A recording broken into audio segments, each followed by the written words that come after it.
घोड़े ऐं ॿकर जी कहाणी। आज़ाद व्यू यूट्यूब चैनल में भलीकार ऐं आहियां आज़ाद मुख़्तियार जरवार। प्यारा साथियो, अॼु जी कहाणी हिकिड़े घोड़े ऐं ॿकर जी आहे, पर हीअ कहाणी इंतहाई नसीहत भरी आहे। जेकॾहिं तव्हां कहाणी मुकमल ॿुधंदव त हिन कहाणी में हिकु तव्हांखे वॾो सबक़ु ज़रूरु मिलंदो ऐं समाज में तव्हां सां ईअं थियो बि हूंदो या थी सघे थो तव्हां सां ईअं थिए बि सही। सो होशियारु रहो ऐं हिन कहाणी खे मुकमल ज़रूरु ॿुधो। सही ॻाल्हि था कनि त कंहिं ज़माने में हिकिड़ो बादशाह हूंदो हो। प्यारा साथियो, बादशाहनि जो बादशाह त रब पाक पाण आहे, जेको जहाननि जो पालणहार आहे ऐं वॾो बादशाह आहे। पर ही को ज़माने जो हिकिड़ो बादशाह हो। उहो जानवरनि जो वॾो शौक़ीन हूंदो हो। उन वटि मुख़्तलिफ़ क़िस्म जा जानवर हूंदा हुआ।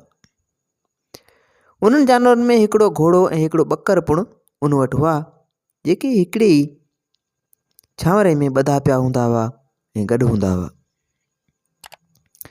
हिकु ॾींहुं ख़ुदा जी क़दर सां थियो ईअं जो घोड़ो बीमार थी पियो। उन बादशाह मालिक डॉक्टरनि खे घुरायो त ॾिसो घोड़े खे छा थियो आहे। से बादशाह जो हुकुम थियो। डॉक्टर पहुची विया, वॾा वॾा डॉक्टर पहुची विया। उन्हनि घोड़े खे ॾिसी करे दवाऊं लिखी ॾिनियूं ऐं चयऊंसि दवाऊं खारायोसि। हीअ दवाऊं हिकु हफ़्ते ताईं आहिनि, हिन खे खारायोसि। जेकॾहिं नथो ठीकु थिए त पोइ हिन खे मारे छॾिजो। से उहो सभु कुझु घोड़े सां गॾु बीठल ॿकर बि ॿुधो। सही दवाऊं आंदियूं वयूं, घोड़े खे खारायूंसि। हफ़्तो गुज़री वियो पर घोड़ो ठीकु न थियो। वरी डॉक्टरनि खे घुरायो वियो।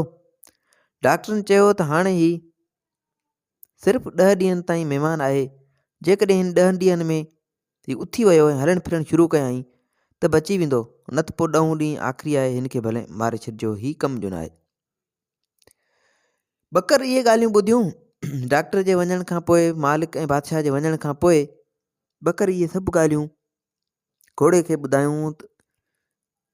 घोड़े खे चयईं, घोड़ा हाणे दवाऊं खाधई, कोशिशि कर त उथणु हलणु फिरण जी कोशिशि कर, न त मारियो वेंदे। ईअं हिकु ॾींहुं 2 ॾींहं ॿकरो रोज़ु घोड़े खे चवंदो हो, ॿेली हिमत कर, पंहिंजे पेरनि ते बीह, न त मरी वेंदे। पर घोड़े हिमत न कई।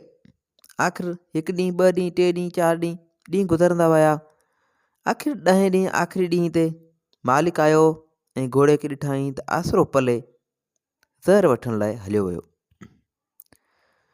बादशाह मालिक आयो, ॾिठईं घोड़ो अञा उते ई पट ते पियो आहे, उथण हलण फिरण जी न पियो करे। सो ज़हर वठण लाइ ॿाहिरि निकितो ऐं 5 वज़ीरनि मुशीरनि खे चयईं त अॼु ज़हर वठी अचो। हिन घोड़े खे हाणे ज़हर ॾियूं, ही कम जो न आहे। ॿकरो आख़िरी भेरो घोड़े वटि वियो ऐं चयईंसि, घोड़ा हिमत कर, उथी पेरनि ते बीह, न त मारिजी वेंदे। बादशाह मालिक पंहिंजे वज़ीरनि मुशीरनि खे ज़हर वठण लाइ मोकिले छॾियो आहे। घोड़ा हिमत कर। घोड़े जी इहा ॻाल्हि ॿुधी त हाणे अची मौत जो ख़ौफ़ वरायसि। सो ॾकंदो ॾकंदो मिड़ई हिमत करे उथी हलण जी कोशिशि कयईं। हलण जी जो कोशिशि कयईं त थोरी कोशिशि में घोड़ो उथी खड़ो थियो ऐं हलण फिरण जहिड़ो थी वियो। ऐं पोइ घोड़ो थोरो उन ई कोशिशि सां थोरो अॻिते पोइते हलणु फिरणु शुरू थी वियो ऐं उते हलणु लॻी वियो। बादशाह मालिक जा जो वज़ीर मुशीर ज़हर वठी वापसि पहुता। बादशाह जो उते आयो, ॾिसे त घोड़ो उथी बीठो आहे ऐं हले फिरे पियो। वज़ीर मुशीर चयो, साईं घोड़ो ठीकु थी वियो आहे ऐं शायदि थी सघे थो हाणे हिन जी सिहत में बहितरी अचे ऐं अॻे जहिड़ो सिहतमंद थी वञे, ऐं हिन खे अॼु ज़हर न ॾियो। बादशाह सलामत जो इहा ॻाल्हि ॿुधी त चयईं त ठीकु आहे, हले फिरे पियो त पोइ वॾी ख़ुशी जी ॻाल्हि आहे। पोइ इन ख़ुशी जे मौक़े ते तव्हां वज़ीर मुशीर, तव्हां ऐं मुंहिंजा घर वारा, मुंहिंजूं परियूं राणियूं, मुंहिंजा शहज़ादा, सभु इन जी ख़ुशी विचां हिन ॿकरे खे ज़बह करियो ऐं हिन खे खायूं।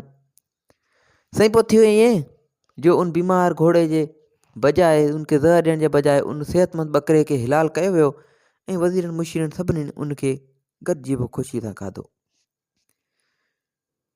साईं पोइ नतीजो तव्हां ॿुधो ॾिठो, सम्झ में ॻाल्हि आई हूंदी त कीअं घोड़े खे बचाईंदे बचाईंदे ॿकरो पंहिंजी ज़िंदगी विञाए वेठो। बिल्कुलु ईअं ई कॾहिं कॾहिं ॿियनि जो ख़्यालु रखंदे रखंदे असां पाण खे क़ुर्बान करे छॾींदा आहियूं। जिन खे तराशणु चाहींदा आहियूं, जिन जी तरबियत कंदा आहियूं, जिन खे सूंहुं बख़्शींदा आहियूं, जिन खे जग में सुरखुरू रखण लाइ संवारण ऐं तमीर करण जी कोशिशि कंदा आहियूं, उहे ई असां मां पोइ नुक़्स कढंदा आहिनि ऐं असांजे किरदार ते सुवाल कंदा आहिनि ऐं असांखे एबदार करे छॾींदा आहिनि ऐं असां पोइ हुननि ते पंहिंजो पाण खे क़ुर्बान करे छॾींदा आहियूं। साथियो, उमेदु आहे हीअ कहाणी तव्हांखे सम्झ में अची वई हूंदी। हिन क़िस्म जूं वधीक कहाणियूं किसा ॿुधण जे लाइ असांजे यूट्यूब चैनल खे सब्सक्राइब कंदा ऐं दुआनि में यादि रखिजो। अल्लाह हाफ़िज़।